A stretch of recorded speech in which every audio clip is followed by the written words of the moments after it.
memulai pelajaran hari ini, alangkah baiknya kita berdoa terlebih dahulu. Coba Okta, pimpin doa hari ini. Untuk memulai pembelajaran pada siang hari ini, sebelumnya kita berdoa dulu. Berdoa mulai. Bismillahirrahmanirrahim. Amin. Kayaknya ada yang nggak hadir ya? Soalnya bangkunya ada yang kosong. Siapa yang nggak hadir hari ini? Kenapa tuh? Pasti kok udah 2 minggu nggak hadir. Pulang ke Tasik, Bu.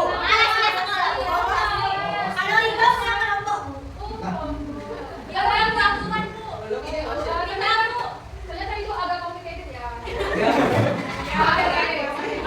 Bahasanya, Bu. Oke, karena hari ini kita udah yang terakhir nih, kita senang-senang dulu yuk. Kita makan ice tea tepung LGO. Pernah dengar LGO belum? Iya. Tadi untuk kegiatan itu ibu tidak akan berdiri sendiri di sini, melainkan ibu akan minta satu perwakilan dari kalian untuk memimpin tepung LGO. Oke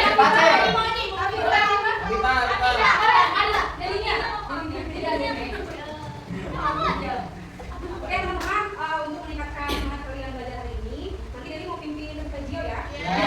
Caranya kalau misalnya Dedi bilang LGO, biar mama, nah tapi kalian menghadap dulu sama pada belakang. Nah, kalau misalnya Dedi bilang LGO, biar mama, kalian bisa sambil bisa?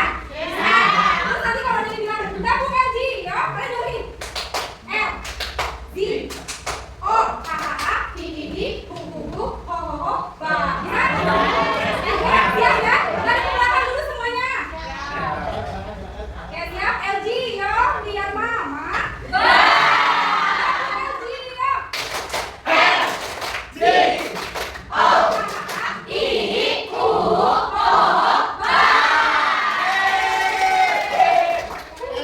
Gimana buat belum semangatnya?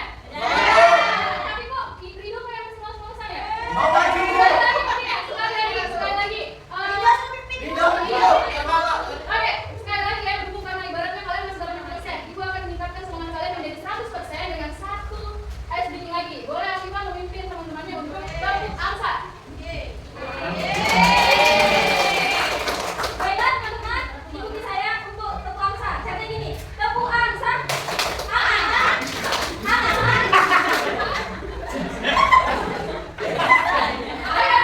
Tapi kembali ke video yang Bisa, sudah bisa? Bisa. 1, 2, 3, tepuk angsa.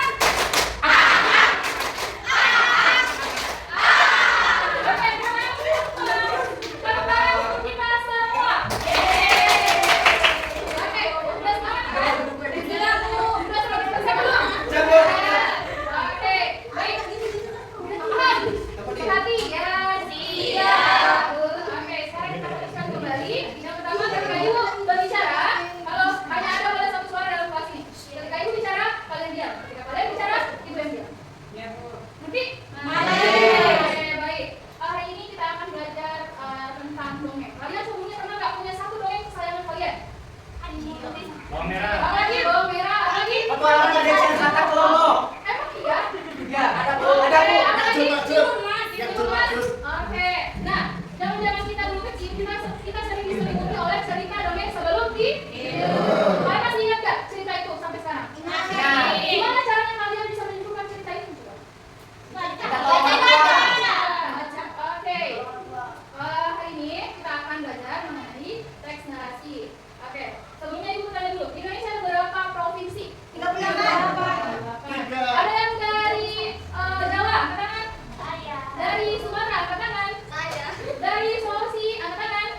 Nah, dari berbagai daerah tentunya memiliki cerita rakyat yang berkembang pada daerah tersebut. Ya kan, betul atau tidak? Betul.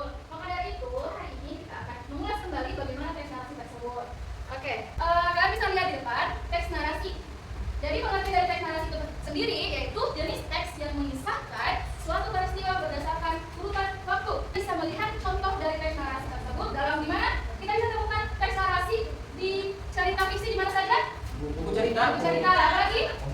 Komik. Apa lagi? Komik. Oke, baik. Nah, tujuan dibuatnya teks narasi yaitu untuk menambahkan pengetahuan kalian dan juga sebagai entertain. Tahu nggak entertain?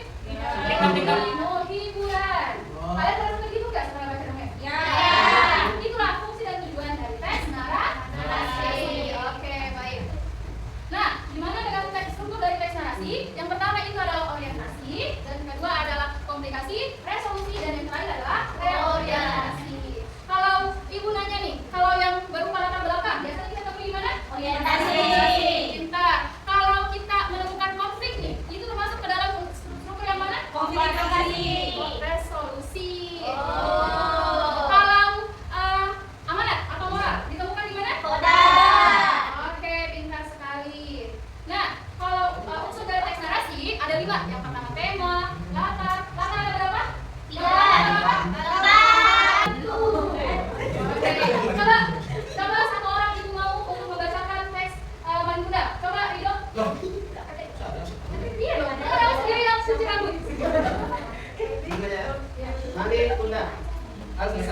di pesisir pantai daerah Sumatera Barat, hiduplah seorang ibu bersama anak kesayangannya yang bernama Malin. Sejak suaminya meninggal, ibu Malin harus berjuang mati-matian untuk menghidupi Malin. Meskipun begitu, ia tetap merasa bahagia karena Malin merupakan anak yang penyayang. Dia juga sangat bangga. Oke, lanjut lagi satu baik. Satu. Hiu dan? Oke. Nah, selanjutnya kita akan mengerjakan LKPD. Nah, LKPD-nya sudah Ibu siapkan. Namun sebelumnya kalian akan mengerjakan secara berkelompok ya. Ini silakan.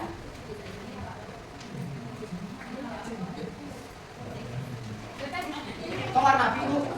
Karena Ibu sudah pink. Dan belajar selesai sudah. Berhubung karena sudah ada yang selesai sebelum waktu yang diberikan, coba untuk kelompok ini untuk memaparkan jawaban nomor 1.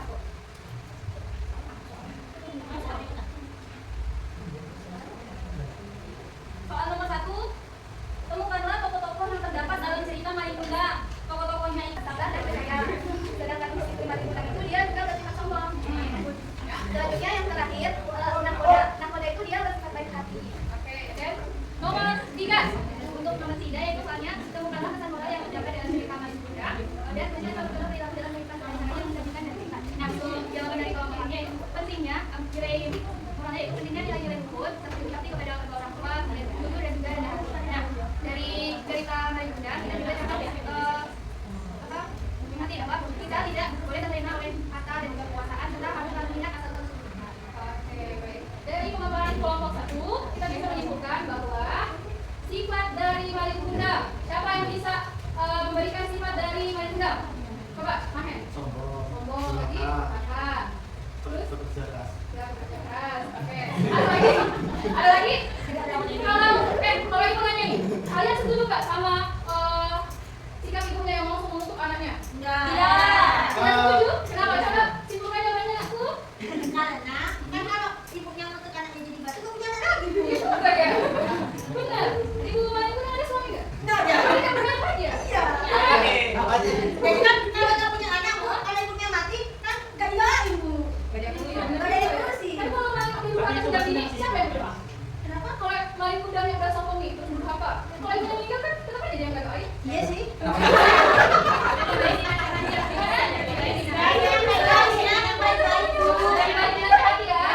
Satu jam tidak? Kalian paham? Perhatian? Iya. Ibu tanya nih kepada anak-anak yang perempuan. Kira-kira kalau kalian insya Allah menikah nantinya, kalian mau nggak yang menjadi seperti ibunya Malin Kundang? Kalian telah bangun? Kamu telah bangun? Ibu, kamu jadi batu? Mau nggak kayak gitu? Oke, lihat dulu kesalahannya, benar sekali. Ada lagi nggak yang menurut kalian setuju sama ibunya Malin Kundang atau tidak setuju sama ibunya Malin Kundang? Ibunya kalah. Ibunya galak. Dan tahu dari mana kalau galak? Memangnya ada kekerasan verbal? Tadi kata orang sabar ibunya, kok galak jadi? Coba coba ibu berbuka suara dari kelompok sini. Kalian setuju nggak sama sikap dari ibunya Malin Kundang? Tidak. Kenapa? Mendoakan yang baik-baik. Harus mendoakan yang baik-baik. Kelompok sini gimana suaranya? Setuju atau tidak? Kenapa? Seharusnya ibunya menasihati Berhati untuk dia berbuka. Oke, baik. Nah, jadi untuk menutup sesi diskusi ini, mungkin dari kelompok 1 bisa mengungkapkan jawabannya. kalau dari kelompok kami setuju dengan apa sikap dari ibu Malin. Setuju, oke. Karena ini buat rasa jerah aja. Saya juga setuju. Setuju, kenapa sih setuju? Karena kesalahan yang dibuat oleh Malin Kundang itu sudah sangat keterlaluan, sehingga seorang itu juga mungkin dia mempunyai sifat yang sabar. Tentang sabar itu ada batasnya. Oke, baik. Jadi perhatian, ibu sangat mengapresiasi kegiatan diskusi kita hari ini karena jawaban dari kalian ada yang pro dan ada juga yang kontra. Tapi kita bisa menyimpulkan secara garis besar bahwa cerita Malin Kundang ini perlu kita lestarikan karena apa? Karena mengandung nilai-nilai apa? Moral. Apa nilai moralnya? Tidak boleh. Tidak boleh sampai. Pelajaran pelajaran kita hari ini, apakah paham atau masih bingung? Jadi, coba untuk evaluasinya dikumpul dulu. Oke.